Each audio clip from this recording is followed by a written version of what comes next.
So mga tol, isang buwan na nga lang po mahigit, masasaksihan na po natin ang laban ni Naoya Inoue versus Murodjon Akhmadaliev sa bansang Japan, kung saan nakataya po dyan ang undisputed belts ni Inoue sa Super Bantam. At dahil 2 beses na pong bumagsak o na knockdown si Inoue sa kamay ni Luis Nery at Ramon Cardenas, nirate po ni Murodjon Akhmadaliev mga tol ang panga ni Inoue.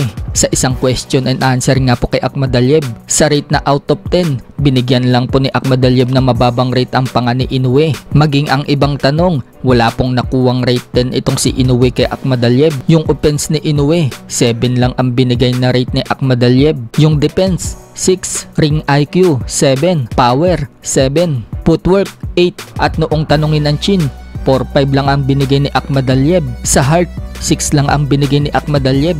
Jab, 8, career, 9. Sa nickname naman na The Monster, sagot ni Akhmadaliev, hindi daw monster itong si Inoue, kaya binigyan niya lang ito na rate na 8. So ang pinakamababang rate nga po dyan mga tol, yung panga ni Inoue, 4-5 lang po kasi ang binigay niya. Sa magiging laban nila mga tol, mukhang yan talaga ang pupuntaryahin ni Akhmadaliev, ang panga ni Inoue, at mukhang hindi rin po nababahala si Akhmadaliev sa power ni Inoue dahil binigyan niya lang ito ng rate na 7. Sa latest post nga po ni Akhmadaliev ng training niya, talagang pinapalakas niya ang kanyang power at kondisyon. Kailangan kasi ni Akhmadaliev ng sapat na lakas at kondisyon para mapatulog si Inoue. Yung tipong hindi nababangon si Inoue kapag napabagsak niya, at kung bumangon man, dapat may sapat siyang pang finishing para hindi na makabawi itong si Inoue. Malamarkes din kasi itong si Inoue mga tol, kahit na bumabagsak na, nakakabangon pa din. Kaya kaabang-abang na ang laban na yan. So tingnan natin mga tol kung kakayanin ba ni Akhmadaliev itong The Monster. Sa kabilang banda naman mga tol, matapos po ang magandang comeback fight ni former world champion Gary Russell Jr. undercard kay Manny Pacquiao versus Mario Barrios, kung saan makailang beses po niyang pinabagsak ang kalabang si Hugo Castañeda at tinapos niya ito sa final round.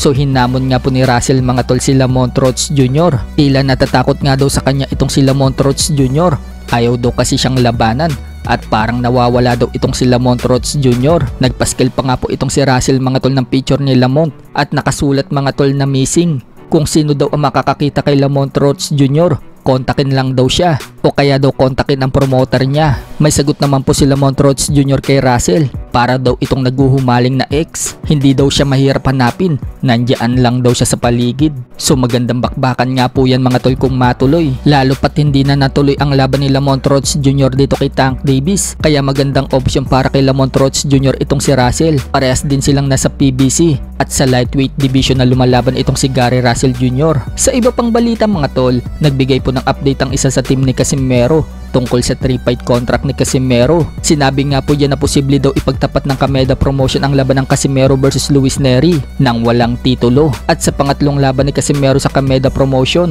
may belt na daw yan at mataas daw ang premyo. Sabi ko, sino tingin nyo ang magiging kalaban ni Tata? Ang suggest nyo, Nery. Okay, tama kayo dyan. Bakit? Siya daw ay walang sinturon. Si Tata ay walang sinturon. So, posible